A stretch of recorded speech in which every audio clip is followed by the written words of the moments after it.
ஹalleluya. கர்த்தருடைய பரிசுத்த நாமத்துக்கு மகிமை உண்டாவதாக. இந்த நாளையும் ஆண்டோட சமூகத்துல ஆண்டவரை நாடி தேடி வந்திருக்க ஒவ்வொருவரையும் கர்த்தராகிய இயேசு கிறிஸ்துவ நாமத்துல வாழ்த்துகிறோம். கர்த்தர் தாமே உங்களை உங்க குடும்பங்களையும் ஆசீர்வதிப்பாராக. இந்த நாளையும் நாம் வாசிக்க சிந்திக்கும்படியாக நாங்கள் இருக்கிறது இயேசுவும் பாதம் தருகிற நன்மைகளும் ஆசீர்வாதங்களும். கர்த்தராகிய இயேசு கிறிஸ்துவோட பாதத்துல நாம் இருக்கும்போது நமக்கு வருகிற நன்மைகள் ஆசீர்வாதங்கள் என்ன என்று குறித்து நாம் என்ன செய்ய வேண்டும் என்று இந்த வேதத்திலிருந்து அறிந்து கொள்ள வேண்டும். வேதத்துல கர்த்தரோட பாதத்துல அமர்ந்திருந்து ஆண்டோட பாதத்துல இருந்து ஆசீர்வதிக்கப்பட்டவர்கள், நன்மைகளை பெற்றுக் கொண்டவர்கள் இந்த வேதத்துல அநேக இருக்கிறது. அதுல ஒரு சில ஆட்களை பற்றி நான் இந்த வேளையில நாம் சிந்திப்போம் என்றால், இயேசுவின் பாதத்துல இருந்து நல்ல பங்கை பெற்றுக்கொண்ட ஒரு ஸ்திரியை பார்க்கிறோம். நாம் இந்த வாசிக்க கேட்ட வேத பகுதியில லூக்கா 10ஆம் அதிகாரம் அது அந்த 42ஆம் வசனத்தை நாம் வாசிப்போம் என்றால், தேவையானது ஒன்றே, மரியாள் தன்னை விட்டு எடுபடாத நல்ல பங்கை தெரிந்து கொண்டாள். அங்க பாருங்கள், ஆண்டவர் ஊழியத்தின் பாதையில ஒரு கிராமத்துக்குள்ள பிரவேசிக்கிறாரு. அந்த கிராமத்துல என்ன செய்யறச்சுன்னா, மார்த்தாள் என்கிற ஒரு சகோதரி என்ன செய்கிறாச்சுன்னா, ஆண்டவரை தன்னோட வீட்டுல ஏற்றுக்கொள்ளுகிறாள். அந்த வீட்டுல ஆண்டவர் வந்து இருக்கும்போது அந்த அந்த சகோதரிக்கு என்ன செய்யணும், மரியாள் என்கிற ஒரு சகோதரி இருக்கிறத பாக்குறோம். அந்த சகோதரி என்ன செய்யறாச்சுன்னா, ஆண்டோட பாதத்துல அமர்ந்திருந்து ஆண்டோட பாதத்துல இருந்து என்ன செய்யறாச்சுன்னா, ஆண்டோட வார்த்தைகள் அவருடைய வாயிலிருந்து புறப்படுகிறது வார்த்தைகள், ஆண்டோட வசனங்கள் கேட்டுக்கொண்டிருக்கிறத பார்க்கிறோம். அந்த அந்த வேலைதான் அந்த சகோதரர் வந்து என்ன சொல்லுச்சுன்னா, ஆண்டவரை நான் ஒற்றைக்கு வேலை செய்கிறேன், என்னுடைய சகோதரர் வந்து எனக்கு உதவி செய்யும்படி அவளை வேண்டிக் கொள்ளும் என்று ஆண்டோட கேட்கும்போது ஆண்டவர் அதுக்கு என்ன பதில் சொல்ல இருந்துச்சுன்னா, மார்த்தாளே நீ அநேக காரியங்கள் குறித்து என்ன செய்கிறா, கவலைப்பட்டு கலங்கி கொண்டிருக்கிறாய். ஆனா தேவையானது ஒன்றுதான், மரியாள் தன்னை விட்டு எடுபடாத ஒரு நல்ல பங்கை தெரிந்து கொண்டாள் என்று சொல்லி ஆண்டவர் அங்க ஒரு சத்தியத்தை வெளிப்படுத்துகிற பார்க்கிறோம். ஆண்டோட பாதத்துல இருக்கிறது அது ஒரு நல்ல பங்கை தெரிந்து கொள்ளுகிற இடம். ஒரு நிம்மதியான வாழ்க்கை என்ன செய்யறதுன்னா அந்த மரியாள் பெற்றுக் கொள்ளுகிறத பார்க்கிறோம். பல அவருடைய அக்களை பாருங்கள், மார்த்தாளுடைய அக்களை பார்க்கும் போதும் அவளுக்கு பல கலக்கங்கள், பல காரியங்கள், இந்த உலக காரியங்கள்ல பல காரியங்களை குறித்து உள்ள கலக்கத்தோடு அவள் இருக்கிறான். ஆனா மரியாள் ஒன்றை போட்டும் கலங்கவில்லை. அவன் என்ன செய்தாச்சுன்னா, ஆண்டோட பாதத்துல இருந்து ஆண்டோட வார்த்தைகளை கேட்டுக்கொண்டு ஆண்டோட தருகிற அந்த நன்மை மேல நோக்கமா இருக்கிறத பார்க்கிறோம். ஆண்டோட பாதம் ஒரு நல்ல பங்கை என்ன செய்யும் என்றால் தெரிந்து கொள்ளுகிற இடம் என்பதை என்ன செய்ய வேண்டும், தேவன பிள்ளைகளை அறிந்து கொள்ள வேண்டும். ஒரு நாளும் தேவன பாதத்தில் இருந்தவர்கள், தேவனை நோக்கி பார்த்தவர்கள், தேவனுக்காக காத்திருந்தவர்கள் வெட்கப்பட்டு போகிறதே இல்லை. எத்தனையோ தேவ பிள்ளைகளை தெரியும், அவர்கள் தேவனுக்காக இறங்கினதுனால இந்த குடும்பங்கள் இதோடு அழிந்து போகும் என்று எத்தனை பேரு சின்ன குடும்பங்கள் இன்னைக்கு கர்த்தரால ஒரு ஆசீர்வதிக்கப்பட்ட குடும்பங்களாக, ஆண்டவரால ஒரு ஆசீர்வதிக்கப்பட்ட குடும்பமாக, ஒரு சாட்சிகளாக தேவன் என்ன செய்யறாச்சுன்னா அநேக குடும்பங்களை வைத்திருக்கிறத பார்க்கிறோம். முதலாவது என்ன செய்யும்டா, ஆண்டோட பாதம் என்ன என்றுச்சுன்னா ஒரு நல்ல பங்கை தெரிந்து கொள்கிற இடம். இந்த உலகத்துல பாருங்கள் அநேக காரியங்களை குறித்துள்ள கலக்கங்கள் உண்டு. ஆனா தேவனோட பாதத்துல எந்த கலக்கங்களும் இல்லை. அது ஒரு சமாதானத்தை, ஒரு ஆறுதலை பெற்றுக் கொள்ளுகிற இடமாக இருந்ததை இந்த மரியாள் கண்டு கொண்டாள். மரியாள் பாருங்கள் அந்த நல்ல பங்கை இந்த மரியாள் தெரிந்து கொண்டதை பார்க்கிறோம். நாம என்ன செய்ய வேண்டும் என்றால் ஆண்டோட பாதத்துல இருப்போம் என்று சொன்னா ஒரு கலக்கம் இல்லாத அந்த பூமியில பாருங்கள், நம்முடைய இந்த உலகத்துல எத்தனையோட வாழ்க்கையை பார்க்கிறோம். எவ்வளவு என்னெல்லாம் காரியங்களை சம்பாதிக்கிறார்கள், அவர்கள்ட்ட இருக்கின்ற கலக்கங்கள், துக்கங்கள், கவலைகள், கண்ணீர்களை பார்க்கும் பொழுது அது மகா ஒரு வேதனை நிறைந்ததாக இருக்கிறது. தூக்கம் இல்லாதபடி எவ்வளவு கண்ணீரோடு இருக்கிறார்கள். ஆனா ஆண்டோட பாதத்துல இருக்கிறவர்களுக்கு எவ்வளவு நிம்மதி, எவ்வளவு சமாதானம், எவ்வளவு ஆறுதலோடு, எவ்வளவு சந்தோஷத்தோடு வாழ்ந்து கொண்டிருக்கிறார்கள். ஆயிரக்கணக்கான ஜனங்கள் என்ன செய்யறாச்சுன்னா நம்ம வாழுகின்ற இந்த பூமியில நம்முடைய நாட்கள்ல சாட்சிகளாக தெய்வம் வைத்திருக்கிறத பார்க்கிறோம். நாம் அடுத்து பார்ப்போம் என்றா, இயேசுவின் பாதம் அற்புதங்களை பெற்றுக் கொள்ளுகிற இடமாக இருக்கிறது. ஆண்டோட பாதம் அற்புதங்களை பெற்றுக் கொள்ளுகிற இடமாக இருக்கிறதுன்னு சொல்லி இந்த வேதம் சொல்லுகிறது. ஆண்டோட பாதத்துல நாம் பார்க்கும்போது மத்தேயு 15ஆம் அதிகாரம் 30வது வசனத்தை வாசிங்கள். மத்தேயு 15:30. அப்போது சப்பானிகள், குருடர், ஊமையர், ஊனர் முதலிய அநேகரை திரளான ஜனங்கள் கூட்டிக் கொண்டு இயேசுவிடத்தில் வந்து அவர்களை அவர் பாதத்திலே வைத்தார்கள். அவர்களை அவர் சுஸ்தமாக்கினார். ஆண்டவர் பாருங்கள், ஒரு கிராமத்துக்குள்ள பிரவேசிக்கிறாரு. கிராமத்துக்குள்ள பிரவேசிக்கும் போது ஆண்டவர் இந்த கிராமத்துல வந்து விட்டார் என்று அந்த தேச மக்களை அறிந்த உடனே சுற்று வட்டார எங்கு என்ன செய்யறதுன்னா செய்தி பரவுகிறது. ஆண்டவர் நம்முடைய தேசத்துல வந்து விட்டார், நம்முடைய கிராமத்துக்குள்ள வந்து விட்டார் என்று. உடனே பாருங்கள், எங்கும் இருந்த ஜனங்கள் என்ன செய்யறாச்சுன்னா, ஊனர்கள், குருடர்கள், சப்பானிகள், அடுத்து ஊமைகள், பல பல நிலைமையில பாதிக்கப்பட்ட ஜனங்களை தூக்கிக் கொண்டு ஓடி வருகிறார்கள். திரளான ஜனங்களை கொண்டு வருகிறார்கள், திரளான குருடர்களை கொண்டு வருகிறார்கள், சப்பானிகளை கொண்டு வருகிறார்கள், பேச முடியாத ஊமைகளை கொண்டு வருகிறார்கள், ஊனர்கள் பாருங்க நடக்க முடியாதவர்களை கொண்டு வருகிறார்கள். அப்படி அநேக வியாதி பிடித்தவர்கள் என்ன செய்யறாச்சுன்னா நடக்க முடியாது, தங்களுடைய கடமைகளை செய்ய முடியாது. அப்படிப்பட்ட ஜனங்கள் என்ன செய்யறாச்சுன்னா, அன்னைக்கே பாருங்கள் ஆண்டவர் ஊழியம் செய்த நாட்கள்ல நம்ம பொறுத்த இந்த வண்டி வசதிகள் ஒன்றும் இல்லை. அவர்கள் தூக்கி சுமந்து கொண்டு வந்து என்ன செய்யறாச்சுன்னா ஆண்டோட பாதத்தில் வைக்கிறார்கள். ஆண்டோட பாதத்துல வைக்கும் போது ஆண்டவர் என்ன செஞ்சா அவர்கள் எல்லாரையும் சுஸ்தப்படுத்தி ஆண்டவர் அவர்கள் சந்தோஷமா அனுப்புகிறத பார்க்கிறோம். ஆண்டோட பாதத்துல என்ன செய்யச்சுன்னா அற்புதங்கள் நடைபெறுகிறது. இன்றைக்கும் பாருங்கள், எத்தனையோ நோய், எத்தனையோ பேர் பாருங்க மருத்துவரால் கைவிடப்பட்டவர்கள், எப்படிப்பட்ட கொடிய வியாதி உள்ளவர்களுக்கு ஆண்டவரை முழு இதயத்தோடு நம்பி ஆண்டவருக்கு தன்னை ஒப்பு கொடுக்கும் போது எத்தனை பேருடைய வியாதிகள் என்று ஆண்டவரை விடுதலை கொடுக்கிறாரு. தேவன் பாருங்கள் அற்புதங்களை செய்கிற தேவன். எல்லாருக்கும் ஒரு அற்புதம் செய்வாரு. ஆனா ஏற்ற காலங்கள் வரும்போது அதுவரை என்ன செய்ய வேண்டும் என்றா நாம் அவருடைய பலத்த கரத்துக்குள் அடங்கி இருக்க வேண்டும். நம்முடைய வியாதிகள் மாறும், நம்முடைய பிள்ளைகளுடைய வியாதிகள் மாறும், நம்முடைய உற்ற உறவினருடைய வியாதிகள் மாறும். ஆண்டவருக்கு எல்லாத்துக்கும் ஒரு காலங்கள் உண்டு. ஆண்டவர் பாருங்கள் ஒருவரையும் ஒரு நாள் வெட்கப்பட விட மாட்டாரு. கண்டிப்பாக அற்புதங்களை செய்வாரு. நாம் என்ன செய்ய வேண்டும் என்றா கர்த்தரை நம்ப வேண்டும். நம்பி நாம் இருப்போம் என்றா. ஏனென்றால் ஆண்டவர் இந்த பூமியில இருந்த நாட்கள்ல ஒரு நோயாளியை கூட வந்தவர்கள் அவரை திரும்ப விட்டதே இல்லை. எல்லாருக்கும் அற்புதங்களை செய்து எப்பேற்பட்ட நோய் உள்ளவர்களையும் ஆண்டவரை சுகப்படுத்தி சந்தோஷத்தோடு அனுப்புறதை பார்க்கிறோம். நாம இந்த தெய்வத்தை நம்பி இருப்போம் என்று சொன்னா, இந்த தெய்வத்தை நாம முழுவதோடு நம்பி கர்த்தரை சார்ந்திருப்போம் என்று சொன்னா, ஒவ்வொரு தெய்வ பிள்ளையோட வாழ்க்கையிலையும் ஆண்டவர் அற்புதம் செய்ய வல்லமையுள்ள தெய்வமாக இருக்கிறார். அல்லேலூயா, சோத்திரம். இயேசுவின் பாதத்துல நாம் என்ன இருக்கிறது என்று, இயேசுவின் பாதத்துல இருக்கிற நன்மைகளை ஆசீர்வாதங்களை பற்றி நாம் அடுத்து பார்ப்போம் என்றா, இயேசுவின் பாதத்துல புத்தியை தெளிவித்துக் கொள்ளக்குள்ள ஒரு இடம் இருக்கிறத பார்க்கிறோம். இயேசுவின் பாதம் புத்தியை தெளிவித்து கொள்கிற, புத்தி தெளிந்து தெளிவை பெற்றுக் கொள்ளுகிற ஒரு இடமாக ஆண்டோட பாதம் இருக்கிறது. ஆண்டவர் பாருங்க, ஆண்டவர் ஊழியம் செய்த நாட்கள்ல லூக்கா 8ஆம் அதிகாரம் நம்ம எடுத்துக்கொண்டு சொன்னா, கலிலேயாவுக்கு எதிரான இந்த கதிரேனுடைய நாடுங்கிற ஒரு நாட்டுக்குள்ள என்ன செய்யறாச்சுன்னா ஆண்டவர் போகிறாரு.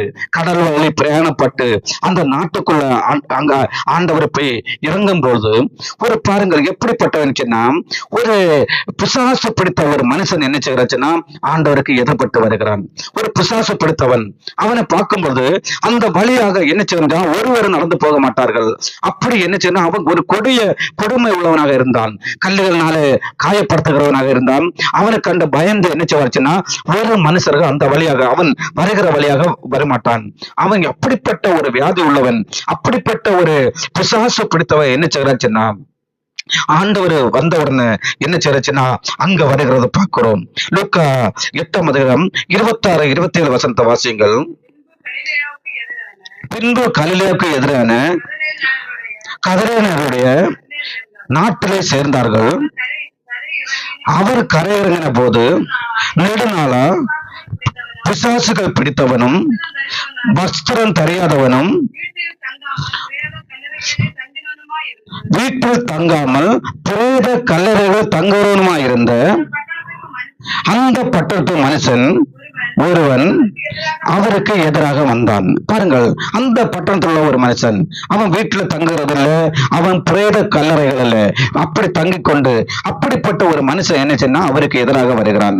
அவன் வந்து என்ன செய்யறான், ஆண்டோட பாதத்துல விழுந்து, ஆண்டோட பாதத்தை விழும்போது, ஆண்டோட பாதத்துல விழுந்து அவன் பணிந்து கொள்ளும் போது ஆண்டவர் என்ன செய்யச்சுன்னா அவனை பிடித்திருந்த அந்த பிசாசுகள் 2000 என்ன செய்யச்சுன்னா லேகியன் என்று சொல்லப்படுகிறது. 2000 பிசாசுகள் பிடித்த அந்த மனுஷனுக்கு ஆண்டவர் என்ன செய்யச்சுன்னா ஒரு விடுதலை கொடுக்கிறாரு. அந்த பிசாசுகள் என்ன செய்யச்சுன்னா அந்த பன்றிகள் மேய்த்து கொண்டிருந்த அந்த பன்றிகளுக்குள்ள பிரவேசித்து கடல்ல விழுந்து மாண்டதை பார்க்கிறோம். இந்த மனுஷன் என்ன செய்யறாச்சுன்னா அந்த புத்தி தெளிந்தவனாக, தன்னுடைய அந்த பிசாசு தன்னை விட்டு போன உடனே புத்தி தெளிந்தவனாக என்ன செய்யறாச்சுன்னா அவன் மாறுகிறத பார்க்கிறோம். அந்த 35வது வசனத்தை வாசியுங்கள். அப்போது சம்பவத்தை பார்க்கும்படிக்கு ஜனங்கள் புறப்பட்டு இயேசுவிடத்தில் வந்து, பிசாசுகள் விட்டு போன மனுஷன் வஸ்திரம் தரித்து இயேசுவின் பாதத்திற்கு உட்கார்ந்து புத்தி தெளிந்திருக்கிறதை கண்டு பயந்தார்கள். பாருங்கள், அவன் புத்தி தெளிந்து எங்க இருக்கிறான்னு சொன்னா இயேசுவின் பாதத்துல இருக்கிறத பார்க்கிறோம். இயேசுவின் பாதத்துல அவன் இருக்கிறவனுக்கு எந்த மனுஷனா இருக்கட்டு அவனுக்கு புத்தி தெளியும் என்று வேதம் சொல்லுகிறது. அவன் பாருங்கள், இந்த மனுஷன் இந்த உலகத்துல பாருங்கள் எத்தனையோ மனுஷர்கள் ஒரு புத்தியற்றவர்களாக தன்னுடைய பெற்றோர்களை அடித்துக் கொண்டு தன்னுடைய பெற்றோர்களை காயப்படுத்திக் கொண்டிருக்கின்ற எத்தனையோ மனுஷர்கள் பாருங்கள். ஆண்டவர் என்ன செய்றார், ஆண்டவரோட பாதத்துல இருந்து ஆண்டவரை அவன் விசுவாசிக்கும் போது, ஆண்டவரை ஏற்றுக்கொள்ளும் போது அவன் ஒரு புத்தி தெளிந்தவனாக, எப்பேற்பட்ட ரவடிகளுடைய புத்தி தெளிந்தவர்களாக மாறி ஆண்டவர் சாட்சிகளாக நடத்துகிறார் பார்க்கிறோம். இன்றைக்கு அதே போலதான் பாருங்கள், அநேகர் என்ன செய்யறாச்சுன்னா தாங்கள் புத்தி இல்லாத இருக்கிறத அறியாத இந்த பூமியில வாழ்ந்து கொண்டிருக்கிறார்கள். அநேகர் ரவடிகளாக இருக்கிறார்கள். தாங்கள் செய்கிறது என்னதென்றே தெரியாதபடி அநேக ஒரு என்ன மிருகத்தை போல வாழ்ந்து கொண்டிருக்கிறத பார்க்கிறோம். அப்படிப்பட்ட எத்தனையோ ஜனங்கள் ஆண்டவரை நம்பும் போது, ஆண்டவரை விசுவாசிக்கும் போது இந்த புத்தி தெளிந்தவர்களாக தேவோட பாதத்துல அவர்கள் என்ன செய்கிறாச்சுன்னா அமர்ந்து இருக்கிறத பார்க்கிறோம். ஆண்டோட பாதத்துல அமர்ந்திருக்கிறார்கள். இந்த இயேசு கிறிஸ்துவோட வந்தவர்களுடைய புத்தி என்ன செய்யும் என்றால் தெரியும். அவர்கள் புத்தி தெளியும் பாருங்கள். தன்னை ஆறு நேசிக்கிறது, ஆறு தன்னை உண்மையாக நேசிக்கிற பெற்றோருடைய அன்பை புரியும், அந்த உறவு சகோதரங்களுடைய அன்பை புரிந்து கொள்ள முடியும். அப்படிப்பட்ட ஒரு புத்தி தெளிந்த அனுபவத்தை என்ன செய்வாருச்சுன்னா ஆண்டோட பாதத்துல வரும்போது மனுஷர்கள் பெற்றுக் கொள்கிறத பார்க்கிறோம். இப்படிப்பட்ட அநேக ஆசீர்வாதங்களை என்ன செய்கிறதுனா தேவன் அவருடைய பிள்ளைகள் பெற்றுக் கொள்கிறார்கள். எப்படி பெற்றுக் கொள்கிறாச்சுன்னா இயேசுவின் பாதத்துல வருகிறதுனால நன்மைகள் ஆசீர்வாதங்களை என்ன செய்யறதுன்னா இருக்கிறத பார்க்கிறோம். அடுத்து நாம் சிந்திப்போம் என்றால் இயேசுவின் பாதம் பாவிகளுடைய களங்கத்தை போக்கி என்ன செய்தா அதிலிருந்து ஒரு விடுதலை தருகிற இடமாக இருக்கிறது. எப்பேற்பட்ட பாவியம் ஆண்டோட பாதத்துல வருவார்கள் சொன்னா அவர்களுடைய அந்த களங்கத்தை போக்கி அவர்கள் அதிலிருந்து ஒரு விடுதலை தருகிற ஒரு இடமாக என்ன செய்யறதுன்னா இருக்கிறத நாம் பார்க்கிறோம். ஏனென்றா இந்த வேதத்துல நாம் லூக்கா 7ஆம் அதிகாரத்துல பார்க்கும்போது அந்த ஆண்டவர் தன்னுடைய ஊழியத்து நாட்கள்ல ஊழியம் செய்து கொண்டிருக்கும் போது ஒரு பரிசேயன் வந்து என்ன செய்யறாச்சுன்னா ஆண்டவரை போஜனம் பண்ண அழைக்கிறான். ஆண்டவரை நம்ம போஜனம் பண்ண அழைக்கும் போது அவன் என்ன செய்யறாச்சுன்னா அந்த பரிசேயன் வீட்டுல ஆண்டவர் போஜனம் பண்ண போயிருக்கிறாரு. அந்த போஜனம் பண்ண ஆண்டவர் அந்த பரிசேயன் வீட்டுல இருக்கும்போது அந்த தேசத்துல ஒரு பாவியான ஸ்திரீ, அந்த உலகத்து அந்த தேச மக்களுக்கு தெரியும் இவ ஒரு கொடும் பாவி என்று சொல்லி அந்த தேசமே ஒதுக்கி வைத்த ஒரு ஸ்திரீ என்ன செய்யறாச்சுன்னா இந்த பரிசேயனோட வீட்டுல ஆண்டவர் பந்தியில் இருக்கிறத கேள்விப்பட்ட உடனே அவன் என்ன செய்யறாச்சுன்னா ஒரு பாட்டில் பரிமள தைலத்தை அன்றைக்கு உள்ள இதுல வெளியேற பெற்ற தைலம், அந்த தைலத்தை கொண்டு வந்து ஆண்டோட பாதத்துல ஆண்டவர் சந்திக்க வருகிறத பார்க்கிறோம். இந்த பரிசேயன் வீட்டுல வருகிறான். வீட்டுல வந்து அவரோட பாதத்துல அமர்ந்து என்ன செய்யறாச்சுன்னா அந்த பரிமள தைலத்தை அவருடைய பாதத்துல என்ன செய்யறாச்சுன்னா தன்னோட கண்ணீரை சிந்தி, கண்ணீரை நனைத்து அவரோட பாதத்துல கண்ணீரை சிந்தி என்ன செய்யறாச்சுன்னா தன்னோட தலைமயிரினால் அந்த பாதத்தை துடைத்து அந்த பாதத்துல என்ன செய்யறா இந்த பரிமள தைலத்தை பூசி என்ன செய்யறாச்சுன்னா அந்த பாவம் மன்னிப்பை பெற்று அவன் என்ன செய்யறாச்சுன்னா ஒரு விடுதலை பெற்றுக் கொள்கிறத அந்த அதிகாரத்தில் நாம் பார்க்க முடிகிறது. நாம் இந்த லூக்கா 7:38 வாசியுங்கள்.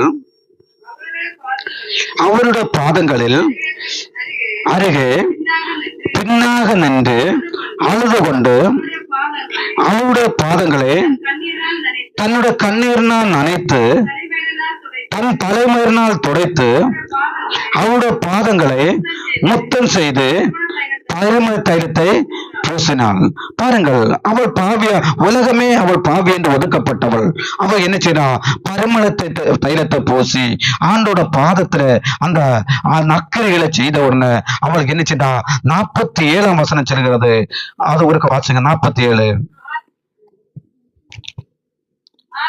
ஆதலால் நான் உனக்கு சொல்கிறேன், இவள் செய்த அநேக பாவங்கள் மன்னிக்கப்பட்டது, இவள் மிகவும் அன்பு கூர்ந்தாளே என்று ஆண்டவர் சொல்லுகிறத பார்க்கிறோம்.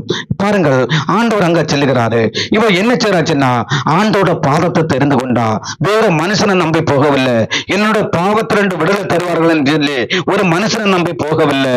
ஒரு மனுஷனுக்கு பிறகாக ஓடவில்லை. அவள் என்ன செய்தாச்சுன்னா ஆண்டோட பாதத்தை தெரிந்து கொண்டாள்.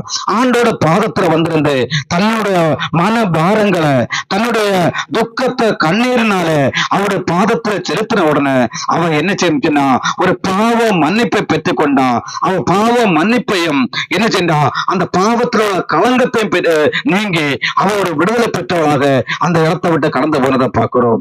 நாம் என்ன செய்ய வேண்டும் என்றால் தேவனுடைய பாதம் பாவத்திலுள்ள களங்கத்தை போக்கி அதிலிருந்து ஒரு விடுதலை தருகிற இடமாக இருக்கிறது. ஆண்டோட பாதத்துல பாருங்கள். இனி நாம் ஆண்டோட பாதத்தை பார்ப்போம் என்றால் ஆண்டோட பாதம் தழுவி பணிந்து கொள்கிற இடமாக இருக்கிறது.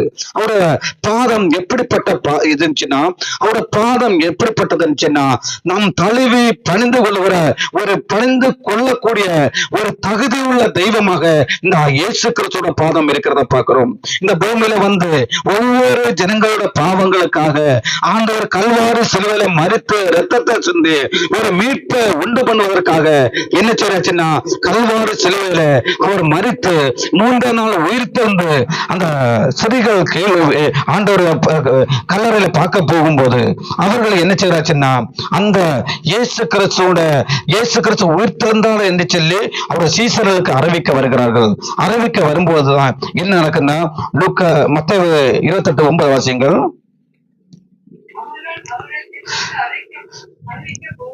அவர்கள் அவருடைய சீசர்களுக்கு அறிவிக்க போகிற போது இயேசு தாமே அவர்களுக்கு எதிர்பட்டு வாழ்க என்றார். அவர்கள் கிட்ட வந்து அவர் பாதங்களை தழுவி அவரை பணிந்து கொண்டார்கள். இது ஆரம்பிச்சுன்னா மகதலேன மரியாளும் மற்ற மரியாளும் பாருங்கள். இந்த 2 மரியாளையும் சேர்ந்து என்ன செய்யறாச்சுன்னா இயேசுக்கு பரிமள தைலம் பூசும்படியாக ஆண்டவருக்கு என்ன செய்ய வேண்டிக் கொண்டு அந்த கல்லறையிட்ட வரும்போது அவர் என்ன செய்யறா? உயிரோடு எழும்பினார் என்று சொல்லி அங்க தூதர்கள் அறிவிக்கும் போது அவர்கள் இந்த செய்தியை அறிவிக்கும்படியாக சீசர்களுக்கு அறிவிக்கும்படியாக அவர்கள் ஓடி வரும்போது ஆண்டவர் தாமே அவர்களுக்கு எதிர்பட்டு அவர்களை என்ன செய்யறா? வாழ்க என்று வாழ்த்துகிறத பார்க்கிறோம். அவரை கண்டவுடனே அவர்கள் கிட்ட வந்து அவர் பாதங்களை தழுவி அவரை பணிந்து கொண்டதை பார்க்கிறோம். அவர் பணிந்து கொள்ளக்குள்ள ஒரு தெய்வமாக இருக்கிறாரு. நம்ம ஆசீர்வதிக்கிற தெய்வம், நம்மை வாழ்த்தி நம்ம ஆசீர்வதிக்கிற தெய்வம், நமக்கு நன்மைகளை தருகிற மெய்யான தெய்வம் இயேசு கிறிஸ்துவாக இருக்கிறாரு. அவரை என்ன செய்யா? பணிந்து கொள்ளுகிற ஜனங்கள் என்ன செய்வார்கள் சொன்னா ஆண்டோட பாதத்தில இருந்து அவரை பணிந்து கொள்வார்கள். நன்மையும் ஆசீர்வாதங்களை என்ன செய்வார்கள்? பெற்றுக் கொள்வார்கள். இயேசுவின் பாதத்தை அது பணிந்து கொள்ளுகிற இடமாக இருக்கிறது. அடுத்து இயேசுவின் பாதத்தை நாம் பார்ப்போம் என்றால் அது ஆறுதலை பெற்றுக் கொள்ளுகிற இடமாக இருக்கிறது. இயேசுவின் பாதம் யோவான் 11ஆம் அதிகாரம் 32வது வசனத்தை வாசிங்கள். யோவான் 11:32. இயேசு இருந்த இடத்தில் மரியாள் வந்து அவரை கண்டவுடனே அவர் பாதத்தில் விழுந்து, ஆண்டவரே, நீர் எங்க இருந்தீரானா? என் சகோதரன் மறைக்க மாட்டானே என்று சொல்லுகிறத பார்க்கிறோம். இங்க பாருங்கள், இந்த மார்த்தாள் பாருங்கள். மார்த்தாளுக்கு ஒரு சகோதரன் இருக்கிறான், லாசர் என்று பேரு. இந்த லாசர் என்ன சொன்னா திடீர் என்று சொல்லி வியாதிப்பட்டு மரித்து போகிறான். இந்த லாசர் மரித்த பின்பு என்ன நடக்குதா? 3 நாள் கழிந்து ஆண்டவர் அந்த வீட்டுக்கு வருகிறார். அந்த வீட்டுக்கு வரும்போது அந்த மரியாள் என்ன செய்யறாச்சுன்னா, ஆண்டவர் அங்க வருகிறார் என்று கேள்விப்பட்ட உடனே அந்த வீட்டுல எழுச்சி ஓடி போய் ஆண்டோட பாதத்துல விழுந்து, ஆண்டவரே நீர் எங்க இருந்தீரானா என் சகோதரன் மரித்திருக்க மாட்டான் என்று சொல்லி அழும்போது ஆண்டவர் என்ன செய்யறாச்சுன்னா, அந்த சகோதரிகளுடைய பாருங்கள், ஒரு தாய் இல்லாத சகோதரி, ஒரு தகப்பன் இல்லாத சகோதரி, ஒரு சகோதரன் தான் உண்டு. அந்த சகோதரியுடைய என்ன சென்றா துக்கத்தை மாற்றி ஒரு ஆறுதலை கொடுக்கும்படியாக மரித்த 3 நாள் ஆன தன்னுடைய சகோதரனை அவர் என்ன செய்யறாச்சுன்னா, அவளுக்கு உயிரோடு எழுப்பி அவர்கள்ட்ட ஒப்படைக்கிறத பார்க்கிறோம். அந்த சகோதரி அனாதையை போகக்கூடாது, அந்த சகோதரிக்கு ஒரு திக்கெட்டு போகக்கூடாது என்று சொல்லி அந்த சகோதரருடைய கண்ணீரை மாற்றும்படியாக மரித்து போன அந்த லாசருங்கிற அந்த சகோதரனை என்ன செய்யறாச்சுன்னா, 3 நாள் கழிந்த பின்பு ஆண்டவர் வந்து அவனை உயிரோடு எழுப்பி அந்த கல்லறை திறந்து அவனை வெளியில கொண்டு வந்து தன்னுடைய சகோதரிட்ட ஒப்படைத்து ஒரு ஆறுதலை கொடுக்கிறத பார்க்கிறோம். அந்த குடும்பத்துக்கு ஒரு ஆறுதலை, அந்த குடும்பத்தோட கண்ணீரை துடைத்து ஆண்டவர் என்ன செய்யறாருன்னா ஆறுதலை கொடுக்கிற தெய்வமாக இருக்கிறது. நமக்கு துக்கங்கள் வரும்போது, நமக்கு கவலைகள் வரும்போது மனுஷனோட காலில் போய் விழாதபடி நாம் என்ன செய்ய வேண்டும் என்றால் ஆண்டோட பாதத்துல விழுந்து ஆண்டவர்கிட்ட நம்மளோட துக்கங்களை அறிவிக்க நாம் என்ன செய்ய வேண்டும் என்றால் நமக்கு அப்படிப்பட்ட ஒரு மனநிலைமை வர வேண்டும். நாம் பாருங்கள், இன்றைக்கு மனுஷனிடம் நாம் போகிறதை விட நம்முடைய பரம தகப்பம் பாருங்கள், அப்பா பிதாவின்னு கூப்பிடப்படுகிற ஒரு புத்துர சுவீகாரத்தை தருகின்ற மெய்யான தெய்வமாக இருக்கிறாரு. துக்கங்கள் வரும்பொழுது நாம் என்ன செய்ய வேண்டும்? ஆண்டோட பாதத்தை பிடிக்க வேண்டும். ஆண்டோட பாதத்துல இருந்து நம்முடைய துக்கங்களை, அவருடைய பாரங்களை அவர்கிட்ட நாம் அறிவிப்போம் என்று சொன்னா கண்டிப்பாக என்ன செய்யும்டா ஆண்டவர் மன பாரங்களை மாற்றுவாரு, நமக்கு ஒரு ஆறுதலை தருவாரு. இயேசுவின் பாதம் நமக்கு ஆறுதலை தருகிற இடம். இயேசுவின் பாதம் நம்முடைய மன பாரங்களை கொட்டுகிற இடமாக இருக்கிறது. பிலிப்பியர் 4ஆம் அதிகாரம் 6ஆம் வசனத்தை வாசிப்போம் என்றாம். பிலிப்பியர் 4ஆம் அதிகாரம் 6ஆம் வசனம். நீங்கள் ஒன்றுக்கும் கவலைப்படாமல் எல்லாவற்றையும் குறித்து உங்கள் விண்ணப்பங்களை சோத்திரத்துக்குடைய ஜபத்தினாலும் வேண்டுதனாலும் தேவனுக்கு தெரியப்படுத்துங்கள். அங்கு ஆண்டவர் சொல்கிறார், நீங்கள் ஒன்றுக்கும் கவலைப்பட வேண்டாம், ஒன்றுக்கும் கவலைப்படாதபடி உங்களுக்கு உள்ள எல்லா துக்கத்தையும் எல்லா கண்ணீரையும் என்ன செய்யுங்கள், ஒரு சோத்திரத்துக்குடைய ஜபத்தினால தேவனுக்கு தெரியப்படுத்துங்கள். ஆண்டவருக்கு தெரியப்படுத்தும் போது கண்டிப்பாக மனபாரங்கள் மாறும். கண்டிப்பாக என்ன செய்யும் என்றா, இந்த மரியாளுடைய கண்ணீரை துடைத்த தேவன், மரியாளுக்கு ஒரு ஆறுதலை கொடுத்து மரியாளுடைய ஆற்றி தேற்றின தேவன் என்ன செய்வார்னா, உங்கள் ஒவ்வொருடைய கண்ணீரை மாற்றுவாரு. உங்கள் துக்கங்கள் மாறும், உங்கள் மனபாரங்கள் மாறும். பாருங்கள், மாறுகிறது மட்டுமில்ல, இயேசுவின் பாதத்துல நாம் என்ன செய்வோம்டா ஒரு சமாதானத்தை பெற்றுக் கொள்வோம். இந்த துக்கங்கள் மாறி, கவலைகள் மாறி, கண்ணீர்கள் மாறி என்ன செய்வோம்டா ஒரு சமாதானத்தை பெற்றுக் கொள்வோம் என்று பார்க்கிறோம். பிலிப்பியர் 4:7 வாசியுங்கள். அப்பொழுது எல்லா புத்திக்கும் மேலான தேவ சமாதானம் உங்கள் இருதயங்களையும் உங்கள் சிந்தைகளையும் கிறிஸ்து இயேசுக்காக காத்துக்கொள்ளும். பாருங்கள், நீங்கள் அந்த மன பாரங்களை, உங்களோட துக்கங்களை ஆண்டோட பாதத்துல நீங்க இறக்கி வைப்பீர்கள் என்று சொன்னா ஆண்ட என்ன செய்யும் என்றா ஒரு தேவ சமாதானம் உங்கள் இருதயங்கள் ஆளுகை செய்யும். ஒரு தேவ சமாதானத்தை நீங்கள் பெற்றுக்கொள்வீர்கள். ஆண்டவர் அப்படியே கேட்டு விடுகிற தெய்வம் இல்லை, உங்கள் துக்கத்திலிருந்து ஒரு விடுதலை கிடைக்கும். அது போக என்ன செய்யும் என்றா ஒரு தேவ சமாதானத்தை ஆண்டவர் தந்து உங்களை சந்தோஷமா வாழ வைக்கிற ஒரு மெய்யான தெய்வமாக இருக்கிறாரு. அவருடைய பாதத்துல இருக்க வேண்டும். கடைசியாக நாம் பார்ப்போம் என்றா இயேசுவின் பாதம் ஒரு தெய்வீக சுகத்தை பெற்றுக் கொண்டதற்கு நன்றி செலுத்துகிற இடமாக இருக்கிறது. ஆண்டோட பாதம் என்ன செய்யும் என்றா நாம் பெற்றுக்கொண்ட நன்மைகளுக்கு நன்றி செல்லுகிற இடமாக இருக்கிறது. ஏனென்றால் ஆண்டவர் 10 குஷ்டரோகிகளுக்கு என்ன செய்தா, லூக்கா 17ஆம் அதிகாரத்தை நாம் வாசிக்கும் போது 10 குஷ்டரோகிகள் வந்து, ஆண்டவரே எங்களுக்கு இறங்கும், இந்த தேசத்துல யாரும் எங்களை ஏற்றுக்கொள்ளவில்லை, எங்களை எல்லாரும் தீட்டு என்று சொல்லி ஒதுக்கி வைத்திருக்கிறார்கள், ஆண்டவரே எங்களுக்கு இறங்கும், எங்களுக்கு இரண்டு ஒரு விடுதலை தாரும் என்று சொல்லி ஆண்டோட வந்து இவர்களுக்கு கேட்கும் போது இந்த 10 குஷ்டரோகிகளுக்கும் ஆண்டவர் சொல்கிறார், நீங்க போய் உங்களை ஆசிரியரை காண்பீங்கள் என்று செல்லும் பொழுது ஆண்டோட வார்த்தையை நம்பி இவர்கள் போகும்போது 10 குஷ்டரோகிகளுக்கும் ஆண்டவர் சுகத்தை கொடுக்கிறாரு. அந்த 10 குஷ்டரோகிகளுக்கு சுகத்தை கொடுக்கும் போது அதுல ஒருத்தன் திரும்பி வந்து ஆண்டவருக்கு நன்றி செலுத்ததை பார்க்கிறோம். லூக்கா 17:15-16 வாசியங்கள். அவர்களில் ஒருவன் தான் ஆரோக்கியமானதை கண்டு திரும்பி வந்து உரத்த சத்தத்தோட தேவனை மகிமைப்படுத்தி அவரோட பாதத்திற்கு முகங்குப்புற விழுந்து அவருக்கு சோத்திரம் செலுத்தினான் இடங்க செல்லப்படுகிறது. பாருங்கள், 10 பேருக்கு சுகம் கிடைத்தது. ஆனா ஒருத்தர் மட்டும் அவன் நன்றி உள்ளவனாக இருந்து ஆண்டோட பாதத்துல வந்து விழுந்து ஆண்டவருக்கு நன்றி பெற்று நன்றி செலுத்தும் போது அவன் என்ன செய்யாச்சுன்னா ஒரு சமாதானத்தோடு ஆண்டோட ஒரு ஆசீர்வாதத்தோடு ஒரு ஆறுதலோடு அவங்க திரும்பி செல்கிறத பார்க்கிறோம். ஆண்டோட பாதம் நமக்கு என்ன செய்யும் என்றால் நன்மைகளை தரும், ஆசீர்வாதத்தை தரும். நாம் பெற்றுக்கொண்ட நன்மைகளை நினைத்து நாம் ஆண்டவர் நமக்கு செய்த நன்மைகளை நினைத்து இந்த வேளையில நாம் நன்றி செலுத்துவோம் என்று சொன்னா ஆண்டவர் பாருங்கள் நமக்கு ஒரு என்ன சொன்ன ஒரு ஆசீர்வாதத்தையும் நன்மைகளையும் சுகத்தையும் தருகிற தெய்வமாக இருக்கிறது. இந்த கால வேளை இந்த இரு வேளையிலையும் ஆண்டவர் கேட்ட வார்த்தைகளை நாம் நினைத்து ஆண்டவரே நானும் உங்களுடைய பாதத்தை நம்பி இருக்கிறேன், ஆண்டோட பாதத்தையே நான் நம்பி இருப்பேன் அப்பா, உங்களுடைய பாதத்திலே நான் எப்பொழுதும் காத்திருப்பேன், உங்களுடைய பாதத்தை நான் பிடித்துக் கொள்வேன் ஆண்டவரே, நீரே அப்பா நீ உங்களுடைய பாதம் எனக்கு போது ஆண்டவரே. மரியா தன்னை விட்டு எடுபடாத பங்கு தெரிந்து கொண்ட போல நானும் இந்த பங்கை தெரிந்து கொள்கிறேன் ஆண்டவரேன்னு சொல்லி ஆண்டோட பாதத்துல உங்களை ஒப்புக் கொடுப்பீர்கள் சொன்னா இந்த வேளையில உங்களோட வியாதிகள் மாறும். இந்த வேளையிலே ஆண்டவர் அற்புதம் செய்கிற தெய்வமாக இருக்கிறாரு. இந்த வேளையில நன்மையினால உங்களை நிரப்புகிற தெய்வமாக இருக்கிறாரு. இந்த ஆண்டவர்கிட்ட உங்களை வாழ்க்கையை ஒப்புக் கொடுங்கள். ஆண்டவரே நான் உங்களுடைய கரத்துல என்ன ஒப்புக் கொடுக்கிறப்பா, நான் உங்களுடைய பாதத்துல என்ன ஒப்புக் கொடுக்கிற தேவனே. ஆண்டவரே எனக்கு இந்த நன்மைகள் வேணும், எனக்கு இந்த ஆசீர்வாதங்கள் வேணும், எனக்கு இந்த அப்பா விடுதலைகள் வேணும் ஆண்டவரே. எனக்கு ஆண்டவரே எத்தனை பேருக்கு வேதத்துல எத்தனை பேருக்கு நன்மைகளை செய்திருக்கிறேன் அப்பா, எத்தனை வியாதிசர்களை கொண்டு நடக்க முடியாதவர்களை கொண்டு அப்பா குஷ்டரோகிகளை கொண்டு அப்பா எத்தனை முடிவுகளை கொண்டு அப்பா ஆண்டவரே அப்பா பார்வையில்லாதவர்களை கொண்டு அப்பா எப்படி தூக்கி கொண்டு வந்த ஆண்டவரே ஆண்டோட பாதத்துல வைத்த பிறந்து வர எல்லாருக்கும் சுகம் கொடுத்த தேவன் இல்ல ஆண்டவரே. எங்க வாழ்க்கையில ஆண்டவர் அற்புதத்தை செய்யுங்க தேவனே. ஆண்டவர பாதத்துல இருந்து ஆண்டவர் நீங்க உண்மையாக இந்த வேளையில நீங்க கேட்பீர்கள் சொன்னா தேவன் அற்புதத்தை செய்கிற தெய்வமாக இருக்கிறாரு. ஆண்டவர் பாருங்கள், வான சிங்காசனம் பூமி பாதபடி என்று விதம் செல்கிறது. நாம் இந்த இப்போது இருக்கிறது ஆண்டோட பாதத்துல இருக்கிறோம். பூமி கர்த்தரோட பாதபடி என்று விதம் செல்லுகிறது. ஆண்டோட பாதத்தில் இருக்கின்ற அவரோட பிள்ளைகள் ஆண்டோட பாதத்துல இருந்து இந்த வேளையில நீங்க கேட்பீர்கள் நிச்சயம்.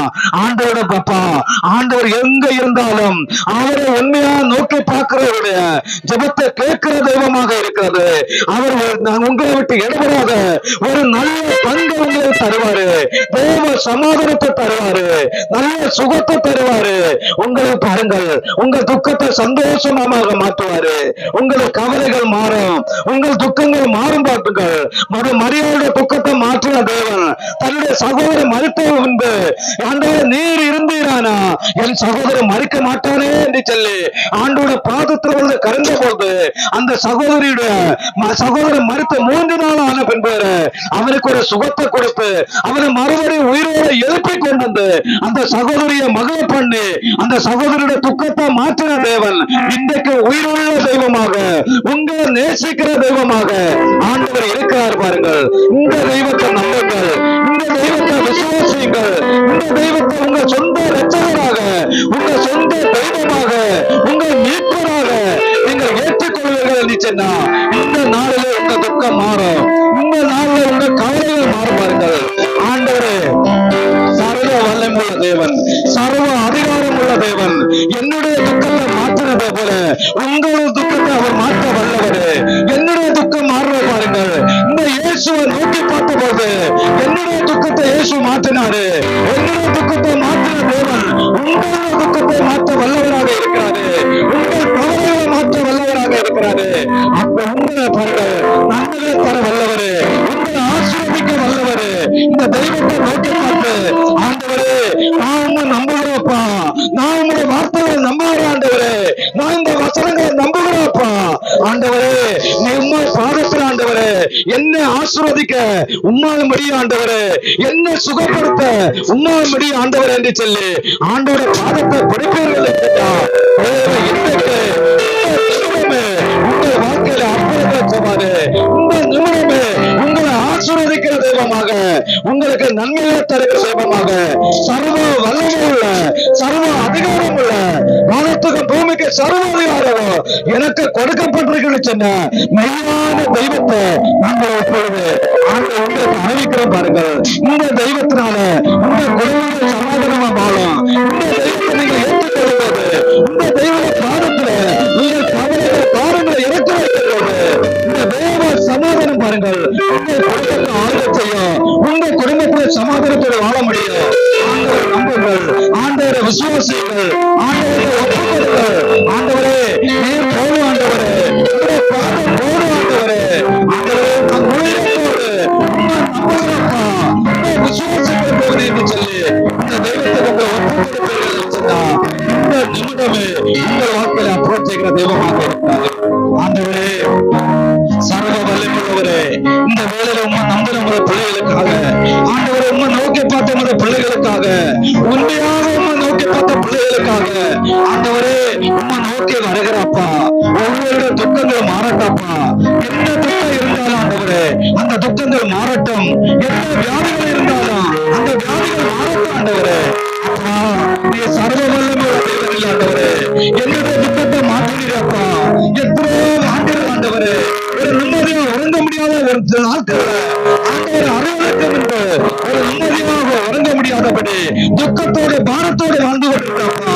என்னுடைய துக்கத்தை மாற்றி என்றைக்கு இந்த இயேசுவை நம்புறேனோ, என்றைக்கு இந்த இயேசுவுக்கு என்னுடைய வார்த்தையை ஒப்பு கொடுத்தேனோ அன்னைக்கே என்னுடைய துக்கத்தை மாற்றினீரப்பா. என்னுடைய கவலைகளை மாற்றினீர் ஆண்டவரே. என்னுடைய குடும்பத்தில் எல்லா தேவைகளையும் ஆண்டவர் சந்தித்தீரப்பா. மனமகிழ்ச்சியோடு வாழ வைத்தீரப்பா. ஆண்டவரே உங்களை நம்பி வந்திருக்கிற பிள்ளைகளோட வாழ்க்கையிலையும் ஆண்டவர் அற்புதங்களை செய்து உங்களை பிள்ளைகளை சந்தோஷப்படுத்தும்படியாக, துக்கத்தை சந்தோஷம் மாற்றும்படியாக ஆண்டவரை நோக்கி நாங்கள் ஜெபிக்கிறோம். அற்புதங்களை நடக்கட்டும் ஆண்டவரே. உங்களுடைய நாம மையப்படட்டும். உங்களுடைய வசனத்தை உறுதிப்படுத்துங்க தேவனே. நீர் பெரிய காரியங்களை செய்யும். இந்த வேலையில தேவ கருத்திலே வந்திருக்கிற ஒவ்வொருவரும் அனுபவிச்சோட சந்தோஷத்தோடு திரும்பி செல்ல உதவி செய்யும்படியாக ஜெபிக்கிறோம். நீ பிரேசனுக்கு நல்ல பிதாவே. ஆமென், ஆமென்.